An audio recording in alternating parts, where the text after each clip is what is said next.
예, 마태복음 16장 13절에서 18절입니다. 제가 이제 빨리 읽어드릴게요. 마태복음 16장 13절부터 18절. 예수께서 빌립보의 가이사랴 지방에 이르러서 제자들에게 물으셨다. 사람들이 인자를 누구라고 하느냐? 제자들이 대답하였다. 세례자 요한이라고 하는 사람들도 있고 엘리야라고 하는 사람들도 있고 예레미야나 예언자들 가운데에 한 분이라고 하는 사람들도 있습니다. 예수께서 그들에게 물으셨다. 그러면 너희는 나를 누구라고 하느냐?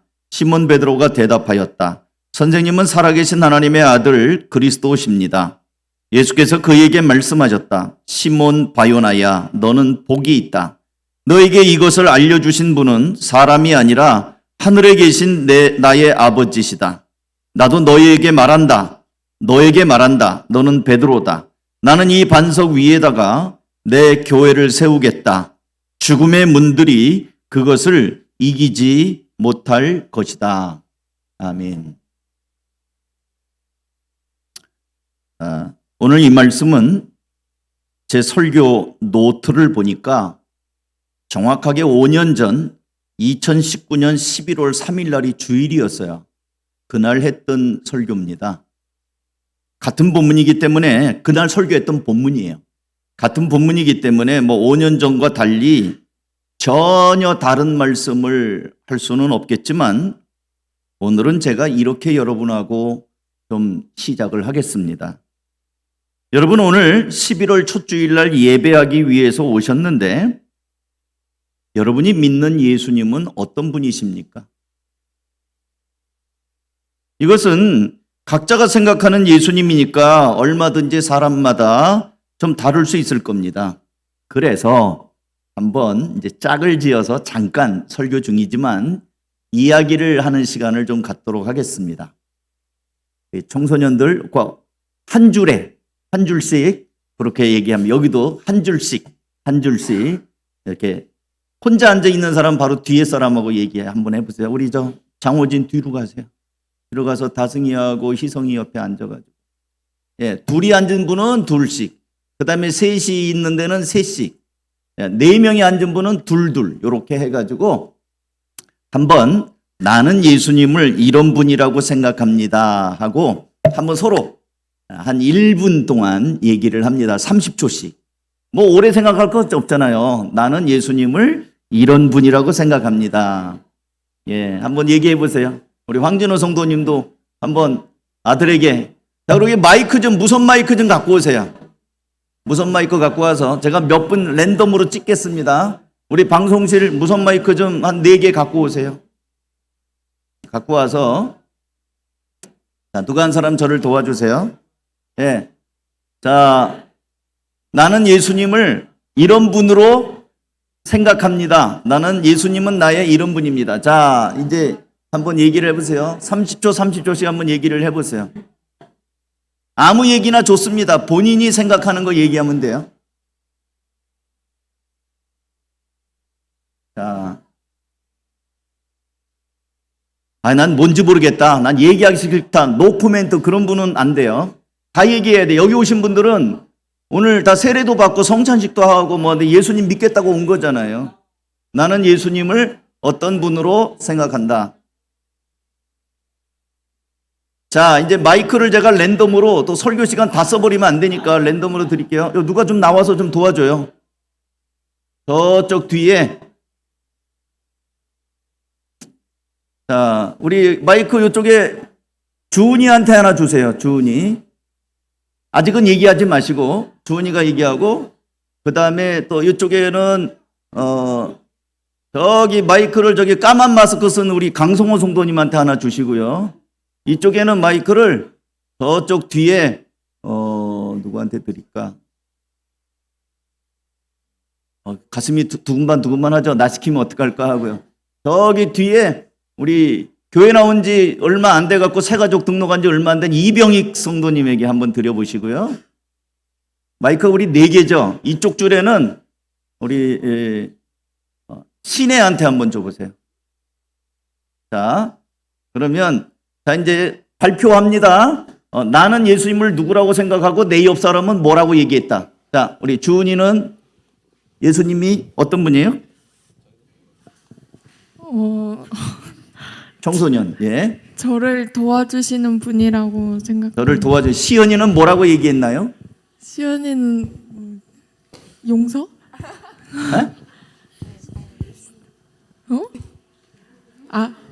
이해해 주시는 분.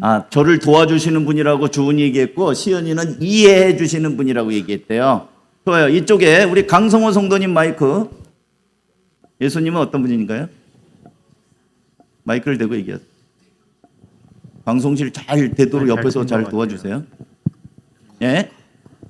저에게 예수님은 의지할 수 있는 하나님, 저희가 의지하는 분이라고 생각한 것 같아요. 힘들 때 의지하는 분. 예, 그래요. 좋습니다. 자, 그럼 또 이쪽에 우리 저 뒤에 우리 이병희님. 네. 이쪽은 뭐 기도를 들어주시는 분이라고 예? 하고요. 기도를 들어주시는 분. 기도를 들어주시는 분. 기도를 들어주시는 분. 자, 이쪽에 우리 신혜. 보이지 않지만 늘 곁에 계시고 저를 기다려주시는 분이라고. 보이지 않지만 뭐라고? 곁에 계시고 늘 기다려주시는 분이다. 예, 좋습니다. 예, 잘 말씀해 주셔서 감사합니다. 우리 서로 말씀해 주신 분들 얼마나 떨렸겠어요. 격려의 박수 한번 해주세요. 예. 예, 이제 오늘 본문도 그 얘기예요. 한 번은 예수님께서 제자들을 데리고 빌립보의 가이사랴 지방으로 가고 있었습니다. 13절이죠. 예수께서 빌립보의 가이사랴 지방에 이르러 글리 가고 있는 거예요. 제자들과 함께. 그래가지고 무슨 생각이신지 지금 제가 여러분에게 물어본 것처럼 제자들에게 질문을 한 겁니다. 사람들이 나를 누구라고 하느냐? 근데 이 예수님 당시 세계는 로마가 지배를 했어요. 로마가 가장 강한 나라로 이제 식민 지배를 했는데 로마의 황제는 자기의 권위를 드러내기 위해서 자기 이름을 붙인 도시들을 군데군데 만들었습니다. 황제의 도시. 근데 모든 도시가 황제의 도시가 되는 건 아니에요. 우리나라도 지금 어떻게 바뀌었는지 제가 잘은 모르겠는데 서울 특별시 모든 도시가 특별시는 아니에요. 시흥 특별시가 아니잖아요. 그다음에 광역시 특별시가 있고 광역시가 있죠. 그런 규모가 있는 이름을 붙으려면 뭐예요? 사람이 많아야 되죠. 시 예산이 많아야 되겠죠. 그런 것처럼 황제의 도시가 되려면 조건이 있었습니다. 3가지 조건이 있었어요. 첫째는 인구가 많아야 돼요. 걸맞게. 사람이 많아야 황제의 도시답네. 그다음에 두 번째는 돈이 많아야 돼요. 경제적으로 공장이 많든지 뭔가 이게 무역이 흥하든지 경제가 활발하고 부유해야 황제의 도시라는 이름을 가질 수가 있어요. 그다음에 세 번째는 황제의 도시가 되려면 황제를 기념하는 신전이 있어야 됩니다. 이 3가지 조건이 로마 황제의 이름을 붙이는 도시의 자격이에요. 오늘 우리가 읽은 본문에서 예수님이 제자들과 함께 가시는 빌립보 가이사랴 지방은 황제의 도시였습니다. 우선 빌립보 가이사랴 지방은 갈릴리 호수 북방 40km 지점에 있는 헬몬산 남쪽의 완만한 지역에 세워진 도시입니다. 여러분 한강변에 이 서울이 있잖아요. 그러니까 갈릴리 호수 북방에 흐르는 물과 완만한 경사가 굉장히 아름다운 경치를 가지고 있습니다.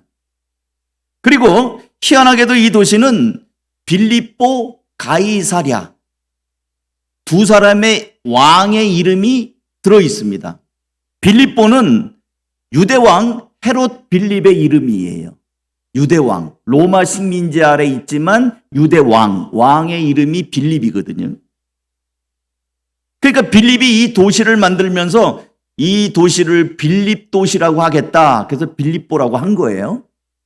근데 또 로마의 황제한테 좀 뭔가 이렇게 비유를 맞추기 위해서 황제님, 제가 이 도시를 황제님에게 바치겠습니다. 그래서 시저, 영어로는 시저, 황제, 가이사. 그래가지고 유대 왕 빌립이 세워가지고 로마의 황제 가이사에게 바쳤다 해서 가이사. 그래서 빌립보 가이사랴라고 이름이 두 개인 거예요. 그러니까 아부성, 정치성 뇌물로 바친 겁니다. 우리나라에도 저 강남에 가면 압구정 그쪽에 테헤란로가 있습니다. 테헤란로 들어보셨어요? 그 이란의 그 테헤란에도요.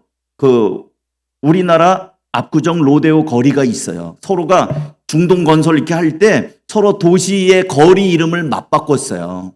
이름을 서로 짓기로 했다. 그런 식으로 로마의 황제에게 이 도시를 바칩니다 하면서 빌립보 대왕이 바칩니다. 그래갖고 빌립보 가이사랴 황제의 도시로 바친 겁니다. 빌립보 가이사랴는 과연 황제의 도시가 되는 자격 조건에 맞게 사람들이 많았고요. 경제적으로도 무역이 활발해가지고 아주 부유하고 돈이 많았어요. 화려했습니다. 돈이 많으니까 뭐 건물도 멋지게 짓고 그랬겠죠. 그리고 도시 어느 곳에서 보든지 잘 보이는 제일 높은 언덕에다가 로마의 황제 신전을 세웠습니다. 하얀 대리석으로. 그러면 이게 어떤 현상이 일어나면요. 밝은 대낮에는 해가 쫙 뜨면은 하얀 신전에 쫙 비치면 신전이 말이에요. 멀리서 보면은 찬란한 이 반사로 인해서 그냥 눈이 부실 정도로 야 언덕에 뭐가 왔는가 보다 뭐 별이 떨어졌는가 보다 하고 멋지게 빛납니다. 그리고 저녁에는 석양에 노을이 지면 이 신전이 딱 비치면 말이에요. 그 산에 있는 신전이 금덩어리 같이 보여요. 황금덩어리. 그러니까 낮에는 눈부신 찬란한 뭐가 임재한 것처럼 느껴지고 밤에는 황금덩어리가 저 언덕에 서 있는 것처럼 저 신전이 우리를 지켜주고 있다. 그리고 이 아름다운 지역이라고 그랬잖아요. 풍요로운 지역이라고 했잖아요. 여기서 헬라와 로마 문명의 중심지가 됩니다. 많은 철학과 많은 이야기들을 합니다. 자, 그렇게 멋진 황제의 도시에 지금 누가 올라가고 있다고요? 예수님과 예수님의 12명의 제자들이 황제의 도시를 향하여 자 올라가고 있습니다. 상상하세요. 이 성경을 재밌게 보려면요. 여러분 상상을 해야 돼요. 당사자가 되어야 돼요. 그 이야기 속으로 들어가야 됩니다. 멋진, 화려하고 사람도 많고 돈도 많고 찬란하고 이렇게 멋진 대도시를 향하여 예수님과 몇 명의 젊은이들, 제자들이 지금 올라가고 있습니다. 상상하셨나요? 예수님께서 그 도시를 바라보면서 뒤를 돌아보면서 얘들아, 사람들이 나를 누구라고 하느냐? 뜬금없이 물어보는 거예요. 16장 13절. 예수께서 빌립보의 가이사랴 지방에 이르러서 제자들에게 물으셨다. 사람들이 인자를 누구라고 하느냐? 당시 이미 이쯤에는 마태복음 16장쯤에는 사람들이 예수님을 알고 있어요. 사람들이 너무 많아서 지난번에 본 것처럼 발에 밟힐 정도로 많은 사람들이 예수님에게로 올 때요. 예수님 인기가 높았어요. 어떨 때는 사람이 서로 너무 많아가지고 막 밀 정도였어요. 그래서 어떤 여자가 12의 혈루증 걸린 여자가 예수님의 옷자락을 잡으니까 누가 내 몸에 손을 대었느냐 그랬더니 베드로가 얘기하잖아요. 이렇게 사람들 많은데 미는데 누구가 이거 만졌냐고 찾으십니까? 사람이 많았어요. 예수님 주변에. 그리고 제자들 역시 예수님의 기적을 보기도 하고 체험도 했죠. 그러니까 이제 예수님이 물어봐요. 사람들이 나를 누구라고 하느냐? 그랬더니 이제 분분해요. 예! 어떤 사람은 말하기를 세례 요한이 다시 살아났다고 합니다. 그 헤롯 빌립이 그 자기 동생의 아내를 결혼을 했거든요. 그러니까 그 세례 요한이 막 비판했거든요. 그러니까 그거 잡아다가 죽였어요. 죽은 세례 요한이 다시 살아났다고 합니다. 어떤 사람은 선생님을 향하여 엘리야 선지자가 오셨다고 합니다. 또 어떤 사람은 선생님을 향하여 예레미야라고 합니다. 우리가 얼마 전에 바이블타임 예레미야 읽었죠. 나라를 위해서 안타깝게 얘기하고 울면서 했던 예레미야 선지자라고 합니다. 또 어떤 사람들은 우리 조상 중에 어떤 그런 선지자가 하나가 오셨다고 얘기합니다. 여러 가지 남들이 뭐라고 하는지를 물어보게 제가 물어본 거예요. 그런 예수님이 다 들으시고 그러냐? 또 한번 물어봅니다. 15절 같이 한번 읽을까요? 시작. 예수께서 그들에게 물으셨다. 그러면 너희는 나를 누구라고 하느냐? 그래, 사람들이 그렇게 말하는구나, 나를 향해서. 그렇다고 한다면 너는 나를 누구라고 말하느냐? 너 자신에게 나는 누구냐? Who do you say I am? 너는 나를 누구라고 말하느냐? 화려한 황제의 도시를 바라보면서 사랑하는 제자들에게 예수님의 이 질문은 어쩌면 오늘 우리가 화려한 세상을 살아가는데 예배당 문만 바깥에 나가면 굉장히 화려한 세상입니다. 오늘 아침에 제가 보도를 보니까 주차장에서 나오는 이 4억짜리 차를 소나타가 중앙선을 넘어서 박았대요. 그래갖고 머리를 감싸고 아이고 이거 어떡하나 그런 사진이 나왔더라고요. 자동차 한 대가 집값이에요. 우리 집보다 더 비싸네 4억이면. 4억짜리 차를 박았어요. 그것도 어떤 아줌마가. 지금 우리가 살고 있는 시대는 자동차 한 대가 여러분이 살고 있는 집보다 비싼 시대야. 아니 목사님 우리 집은 4억 넘어야 하는 분도 있겠죠. 물론. 나 때는 4억이에요. 4억. 그런가 하면 지금 우리가 살고 있는 시대는 모든 게 돈만 있으면은 황제의 도시예요. 돈이 얼마나 많아요. 돈이. 얼마나 화려해요. 얼마나 편리합니까? 이런 세상을 살아가는데 지금 앞에 있는 황제의 도시 앞에서 제자들을 향해 비교하는 거예요. 황제의 도시? 나. 너희들은 이 황제의 도시에서 나를 누구라고 하느냐? 시몬 베드로가 대답합니다. 선생님은 16절 살아계신 하나님의 아들 그리스도이십니다. 당신은 그리스도이십니다. 당신은 살아계신 하나님의 아들입니다. 이것이 베드로의 대답이었어요. 베드로가 예수님에게 한 고백이었어요. 예수님은 베드로의 이 고백을 듣고 매우 기뻐하셨습니다. 그래서 이렇게 대답합니다. 시몬아, 네가 복을 받았구나. 네가 그거 알게 된 거, 그렇게 고백하는 거 네 스스로 한 게 아니라 하늘에 계신 내 아버지께서 너에게 알려준 것이다. 나는 네가 말한 그 고백을 근거로 하여 나의 교회를 세우겠다. 그렇게 예수님께서는 말씀하십니다. 결국 예수님을 향한 이 고백이 제자의 고백인 거예요.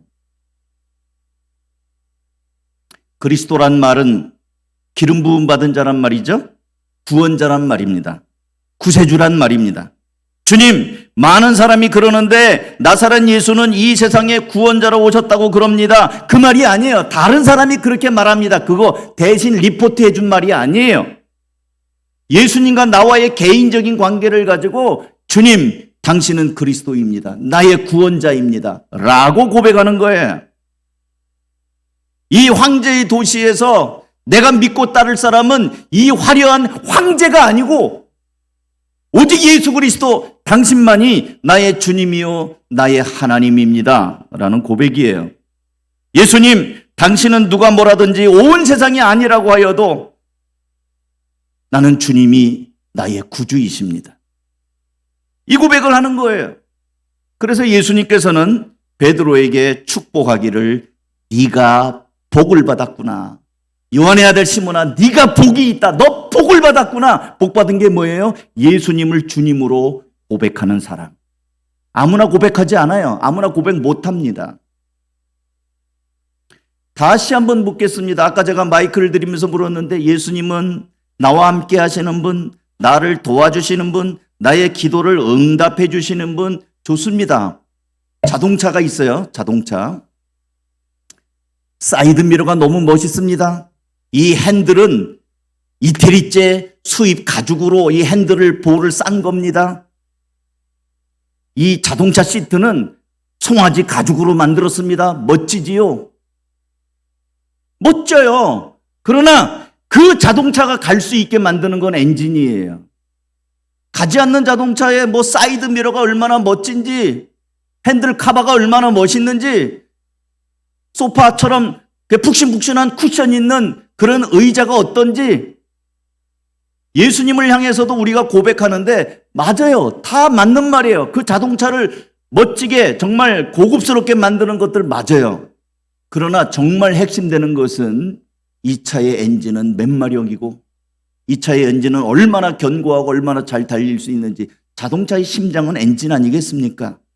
그러면 예수님에 대한 나의 고백이 베드로가 야, 너 복 받았구나. 어떻게 그런 고백을 할 수 있냐? 너 그거 알게 된 거는 네 스스로 안 게 아니고 하늘에 계신 내 아버지가 너에게 알려준 거야 라고 예수님이 칭찬했던 고백이 뭐예요? 예수님, 당신은 그리스도 나의 구원자이십니다.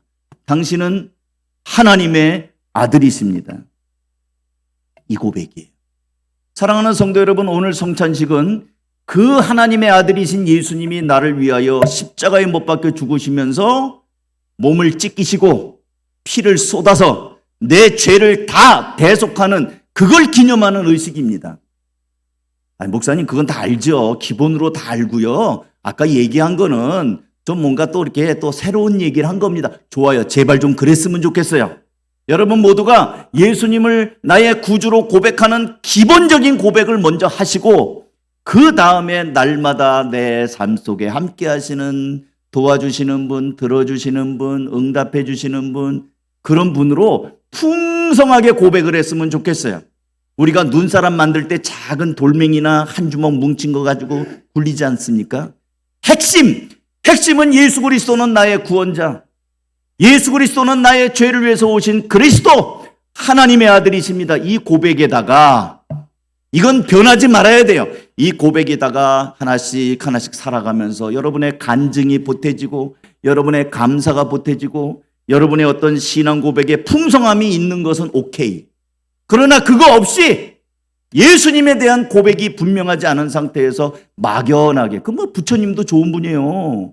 부처님도 사랑하거나 자비하거나 또 그렇게 한다고요. 부처님도. 지난주 화요일 오후에 요양병원에 입원 중이신 노병선 성도님을 우리 김장로님, 최권사님 이렇게 네 분, 그리고 우리 또 정경옥 성도님 이렇게 설화목장 식구들과 함께 신방했어요.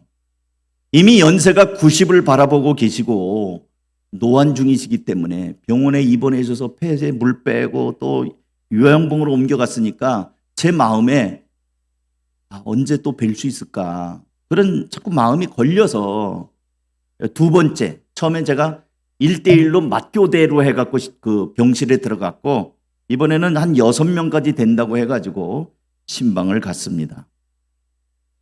그래서 저는 이 어른이 교회 다시 와서 여기 앉아서 예배 드리겠다 하는 그런 기대감이 자꾸 흐려져요. 연세가 너무 높으시고 상태가 자꾸 위중해지니까.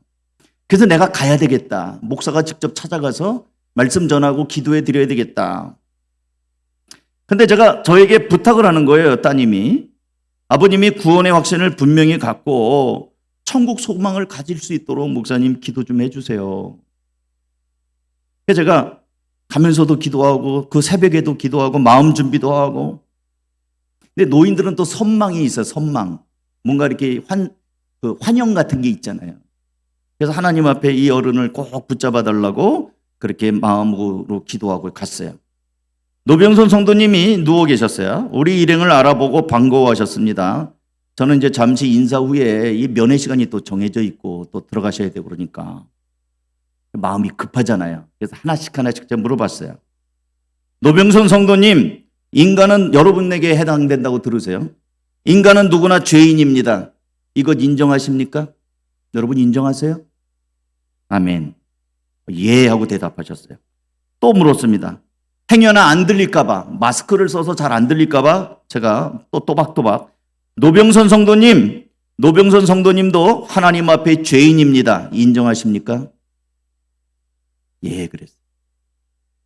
노병선 성도님, 하나님께서는 노병선 성도님을 사랑하셔서 그 외아들 예수님을 보내주시고 십자가에 못 박혀 죽으셔서 모든 죄를 가져가실 뿐 아니라 다시 부활하셔서 이제 노병선 성도님이 하나님의 자녀여 천국을 가실 수 있도록 해주셨습니다. 이건 믿으십니까? 예, 그렇게 대답했어요. 그러니까 제가 지난번에 할 때도 예수님을 영접하셨거든요. 근데 이제 노인분이고 막 흔들릴까봐 예수님을 영접하시겠습니까? 하더니 그렇게 하시겠대요. 그래갖고 제가 이제 안수하여 막 기도를 했어요. 기도 끝난 다음에 또 확인해 봐야 되죠.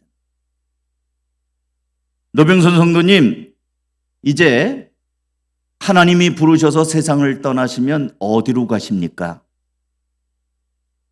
여러분 어디로 가요? 모르겠어요? 가봐야 알아요? 노병선 성도님 뭐라고 대답하셨을까요? 힘이 없는 어르신이 있는 힘을 짜가지고 천국이요. 아멘! 그래갖고 기도 또 했어요. 자, 영상 한번 보여줘요. 좀 볼륨 좀 키워가지고요. 불 안 꺼도 돼. 다 보여요. 사랑하는 노병선 성도님, 서안산 요양병원에 입원해 계십니다. 우리 목장 식구들이 보고 싶어서 이렇게 방문하여 서안산 요양병원에 입원해 계십니다.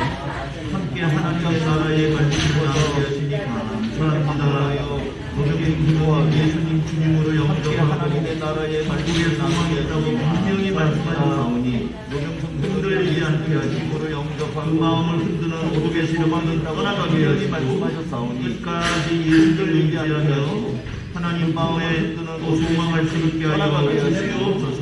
끝까지 장로님, 권사님, 정경, 성도님 하나님 품에 소람되고 소망할 수 있게 하여 기도하였사오니 하나님 우리 권사님, 정경, 성도님 끝까지 소람잡아 주시기를 원합니다. 또 자녀들 하나님 우리 노경경 성도님 위로하여 주시고 끝까지 붙잡아 계시는 주님을 합니다. 붙잡아 주시고 자녀들까지 회복하여 교회에서 위로하여 인도하여 계시는 주셔서 담대하게 하여 주옵소서. 교회에서 예수님의 이름으로 기도하옵나이다. 가고 담대하게 하여 주옵소서.